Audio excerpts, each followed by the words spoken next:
Good afternoon. This is Lunchtime News. Thank you so much for joining us this afternoon. Well, we have a comprehensive bulletin lined up this afternoon. Our sign language interpreter is Lucy Maura. My name is Wambiru. And now to kick us off, we shall be crossing over to Mombasa County, where President William Ruto is expected to preside over the launch of Toyota Fortuner local assembly line at Associated Vehicle Assembler. At the same time, he will be heading over to the Mombasa Kenya Shipyard Limited, where he will be commissioning the Kenya National Shipping Line, Shupavu, at the Mombasa Kenya Shipyard Limited. Now we link up with our reporter Zainab Said for an updated report. Zainab?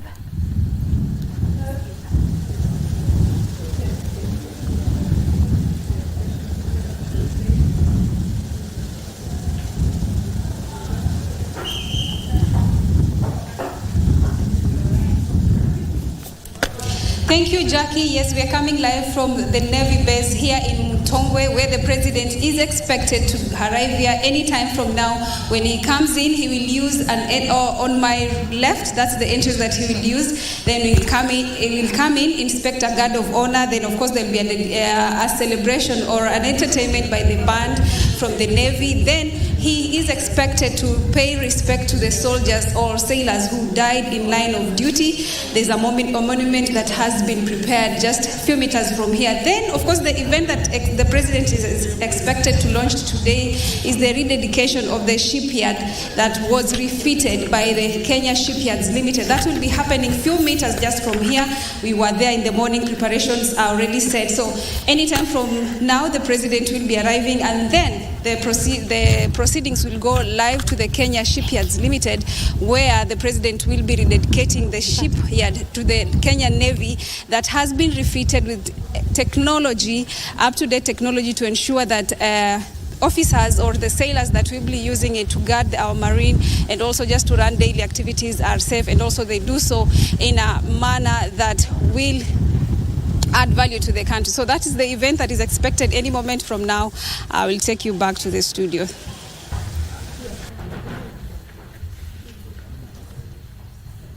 Well, thank you so much, Zainab Said, for that updated report of the developments that are expected to happen once the president makes his way to the venue. Now we shall be keeping you updated as we proceed. For now, we cross over to Kilifi, where residents have reaped over 100 million shillings from the Blue Economy project under the Kenya Marine Fisheries and Socio-Economic Development project. Speaking in Kichwa Chakati area of Ngomeni in Magarini sub-county during the official handing over of the fish landing site and issuance of funds of different groups, Lucy Kapombe, the Kilifi County project coordinator, said currently they are in the second phase of awarding checks. She observed that they have issued 190 million shillings to 100 groups from 3 value chains, including livestock, fisheries and agriculture. The program is implemented by the government of Kenya through the State Department for Blue Economy and Fisheries with support from the World Bank.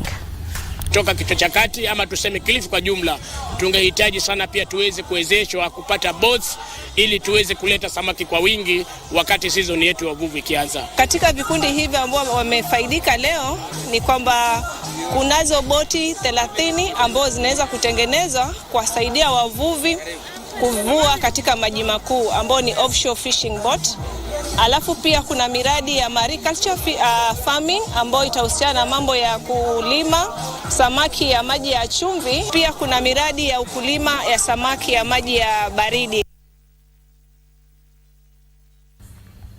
In other news, the national government through the Ewasongero South Development Authority has constructed a dam that is expected to ease tension among the communities living in Esoid, Transmara West border in Narok County. During an inspection tour, the Ewasongero South Development Authority board members, led by the Chief Samuel Kutata, said the dam, once complete, will provide enough water for household needs and for livestock, and in the long term, cushion communities against drought. Which are living around here, and the purpose of this dam is to bring the communities together, is to serve as a peace vehicle through which both communities can live harmoniously. And now, a section of religious leaders in Garissa County now want the government to engage the umbrella bodies of religious organizations in regulating the operations of places of worship. Speaking during a public participation forum before the task force reviewing the laws on governing religious organizations in Garissa town, the leaders drawn from the Muslim and Christian faith urged the government to target the individual religious leaders who go against the set laws instead of blanket condemnation. The religious leaders further argued that the 2010 constitution has the necessary laws governing the religious organizations and there is no need to create more laws.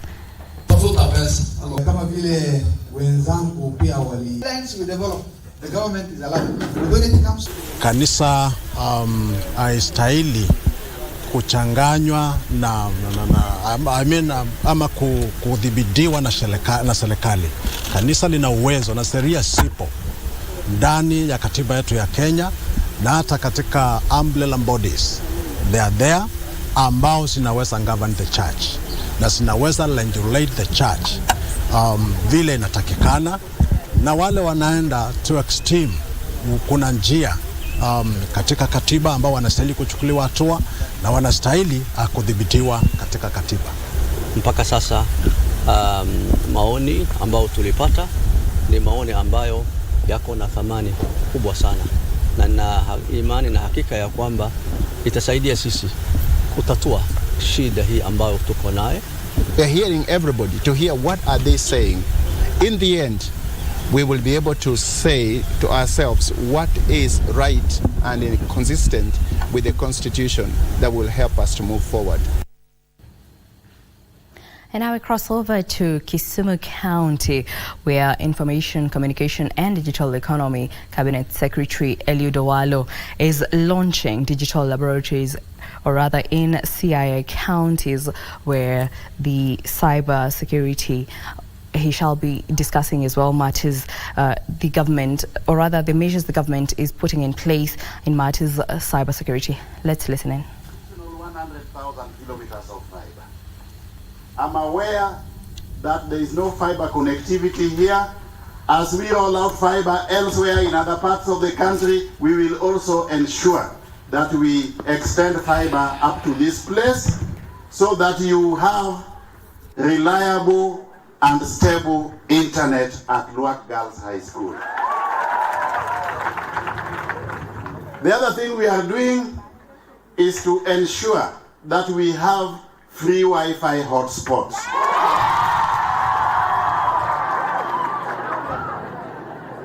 When during the campaigns before the elections last year, the Kenya Kwanza coalition team led by the president, who was then our candidate, and the deputy president, who was then his running mate, went around the country talking to Kenyans, especially the youth. And one of the challenges that the youth told us they wanted a Kenya Kwanza government to address on coming to power was to reduce the cost of internet, cost of data.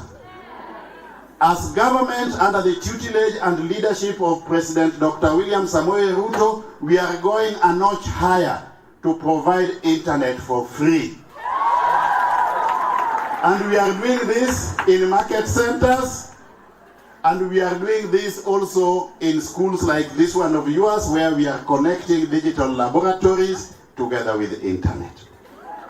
Before we came here, we were at Ngea Girls. Okay? Yes. But we gave them fewer computers than you people. Not as many as you people.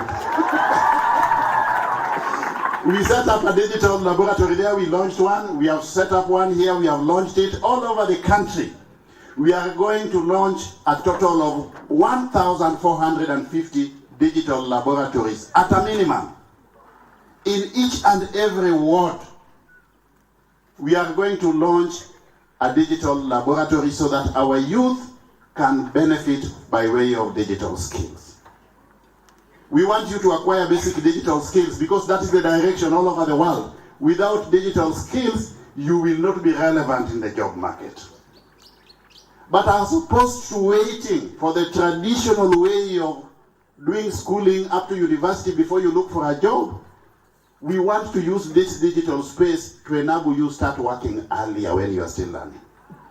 Are we together? Yes. So you will soon realize through your tutors that you will be learning, but there are also jobs in the digital space there. You will also be working. Well, that is Information, Communication and Digital Economy Cabinet Secretary Eli Dowalo, where he is in Siaya County, where he is launching digital laboratories. Our reporter Simon Achola will bring us a detailed report in our subsequent bulletins at 7 p.m. and 9 p.m. For now, we move on.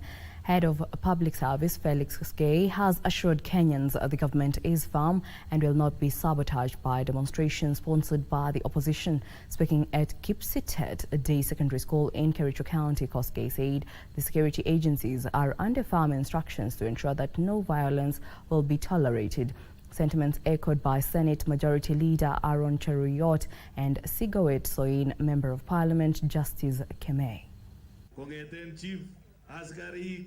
Serikali iko imara. Mambo ya vita haitakikani. Mambo ya wizi ya ng'ombe hatuwezi kuruhusu. Mambo ya watu kuuana hatuwezi kubali. Wakora hatuwezi kubali watembee area hii wakisumbua wananchi, wakipora mali ya wananchi au wakitisha wananchi.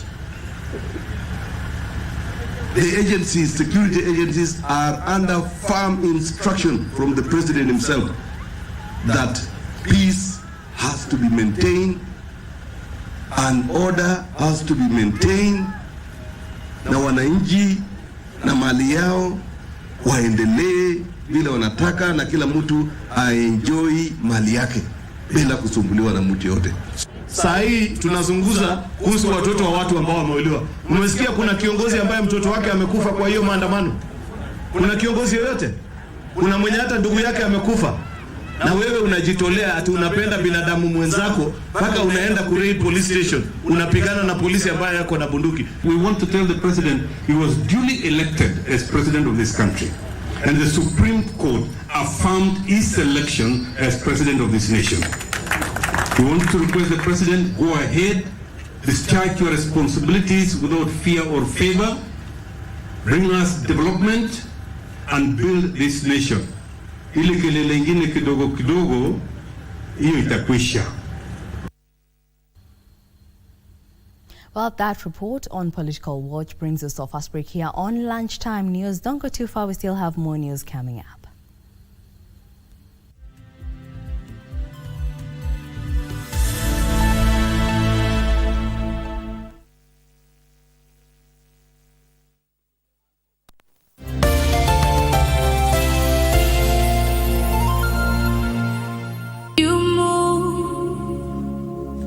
You've poured out your spirit on every heart. Sasa katika ile mahali pale sijui ni nini lilimaliza nguvu katika hali ya miguu zangu, nikasikia hazitaki kutembea kabisa. Ndio nikaanza sasa kutambaa tu hivyo. Nikienda pole, lakini nasikia miguu kabisa kwamba haziendi. Kwa hivyo haukuona content ambayo ilikuwa ndani? Sikuona, lakini niliona tu ile ambayo kwamba hasa niliona tu ni vile amebeba nyungu alafu na akiwa uchi, kwa sababu najua aliponipatia shindano alikuwa na nguo. Wakati watu wanaenda kwa waganga, ni tambiko gani ambazo zinafanyika huko? Ni nini waganga hufanyia mtu? Ni safari na nipo njiani, siwezi nikiwa solo, hata nifuate ramani. Watu wa Maimahi umupo, stesheni uipendayo ya Shoro FM imekuandalia tamasha kali ya Mugithi Night Jumamosi tarehe 5 Agosti mwaka huu hapo VIP Nest Lounge Maimahi. Karabi na bendi yake wataporomosha burudani kabambe kuanzia saa 2 za usiku hadi che. Ma-MC wetu wa nguvu Mwana Mwende, Joseph Njenga na makoha wa vioja mahakamani wamewatayarishia vichekesho kemkema na zawadi kocho za kushindaniwa. Mafansu wa Naivasha na Maimahiu mnaombwa kujitokeza, tujumuike pamoja kupiga sherehe. Hii itakuwa kali sana.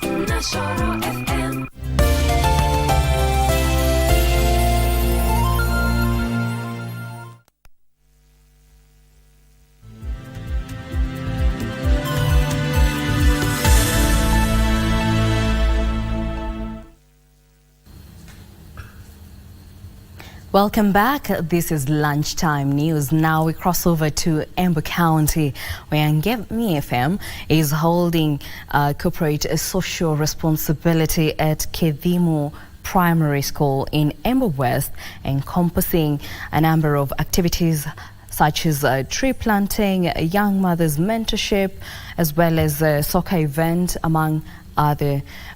Now we cross over to the Kedhimu Primary School, where we shall be linking up with our reporter Ben Troy for an updated report. Troy, kindly bring us to speed. Match here.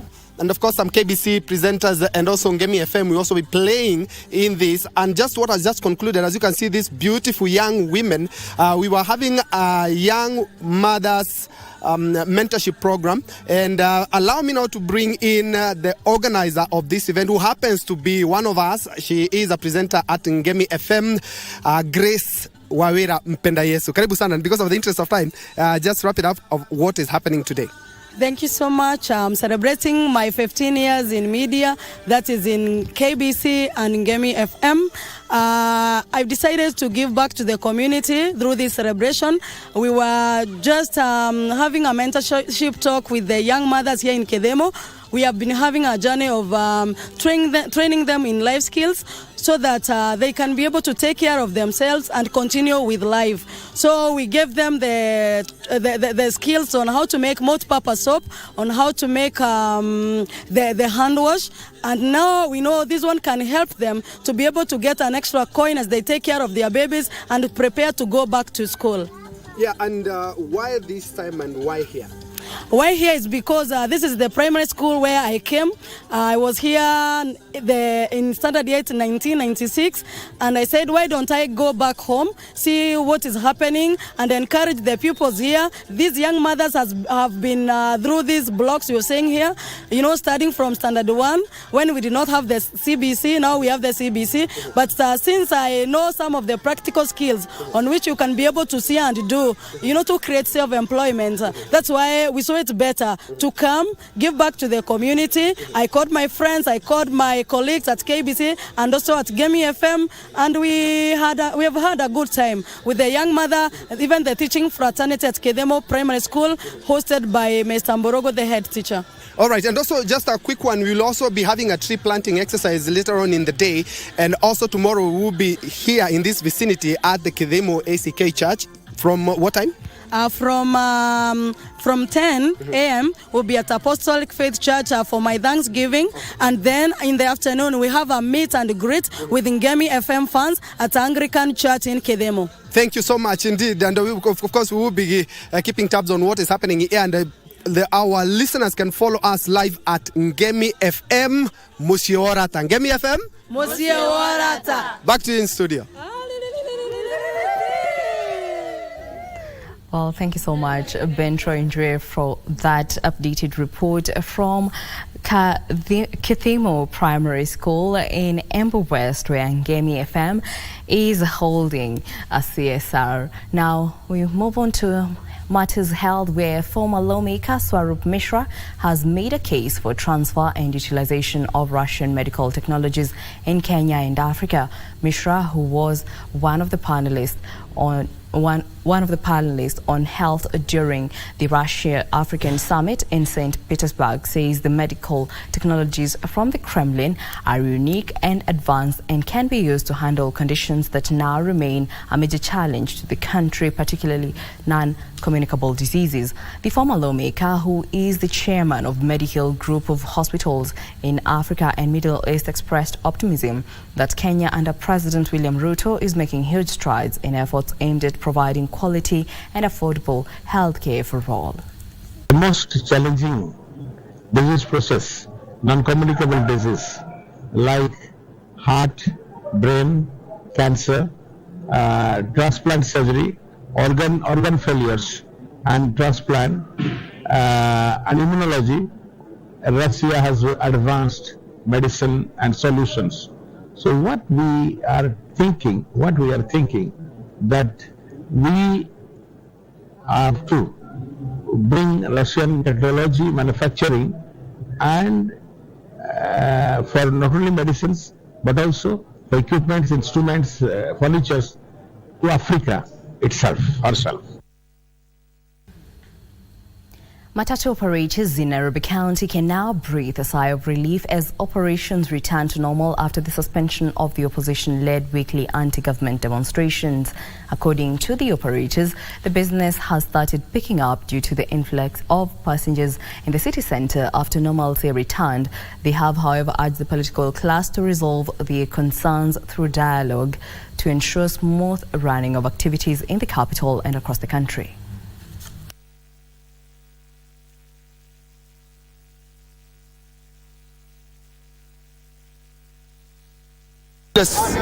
Ile turn up ya biashara, movement ya watu iko slow, si kama kawaida, na tunatarajia hata kuviangalia barabara mwendo wa asubuhi, maafisa wa serikali, maafisa wa polisi, deployment yao bado ilikuwa juu. Pia wao wako naamini kwamba hii maandamano kweli hao watu watajitokeza ama watajitokeza. Kazi inaweza kutoka hapa na beba mzigo natoka na mia ngapi? Ndio maana sasa hii maandamano Raila na Ruto wakae chini waongee. Tunataka amani. Hiyo amani kama imani iko, tunaweza kupata kazi, tunaweza kupata kila kitu, tulipe nyumba. Hiyo time nyingine tunaekelea kazi, atuuzi, lakini kwa leo tunaekelea biashara inaenda vizuri, kuna watu although hawajajitokeza vizuri but ni kuzuri. Kama kawaida siku ya pili kukaenda tu hivyo. Hiyo nayo ikaharibika sana kuliko ya mbele. Ikaharibika kuliko ya mbele. So tunataka serikali at least watuangalie sisi watu wa matatu.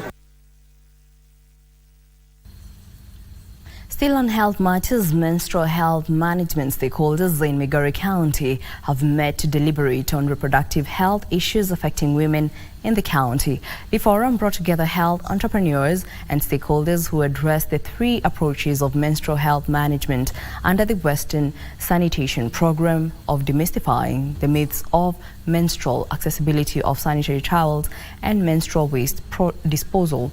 Now, stakeholders noted that menstrual health management has for years been viewed as a taboo subject in African communities, but the situation is gradually changing. Of our women in reproductive age have no access to sanitary pads or MHM products. So these are some of the things that we are trying to look at. How best can we ensure that a woman in reproductive health or a girl in a reproductive age right in the village level, huko chini mashinani, is able to access the product and menstruate in a dignified manner. A girl doing exams can dispense probably one sanitary pad at 10 shillings. I should be able to go and do an exam. A lady maybe doing casual jobs in the village is able to get a sanitary pad from a washroom, probably in the market, or even during emergencies.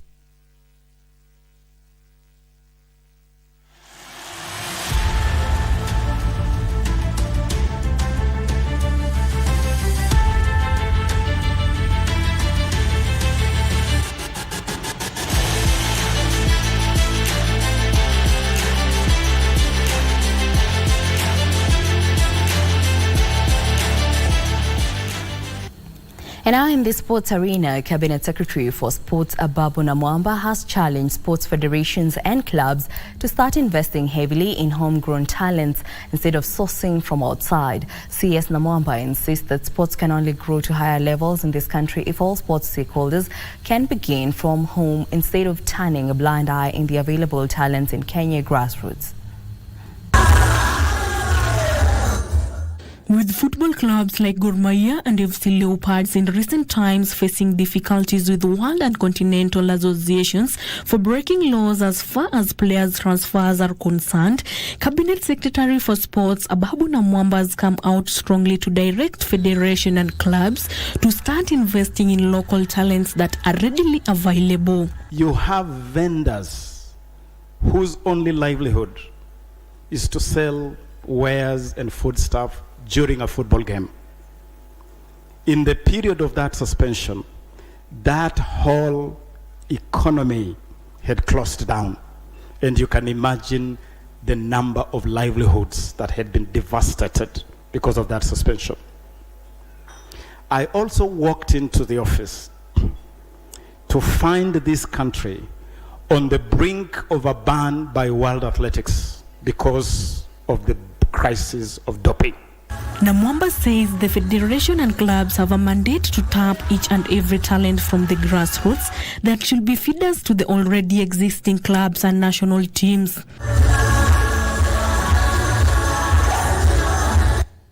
Now, Christine Ongare and Captain Elizabeth Andiego are through to the semi-finals of the 2023 Africa Boxing Championship through throwing a punch in the championship that is set to begin on Sunday in Yaoundé, Cameroon.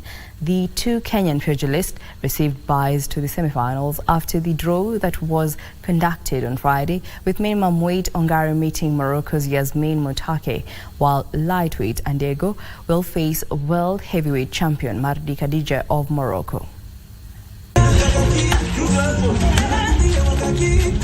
Christine Ongare will face Morocco's Yasmin Moutaki in the minimum-weight semi-final, while Captain Elizabeth Andiego will take on world heavyweight champion Mardi Khadija of Morocco in the light heavyweight semi-final.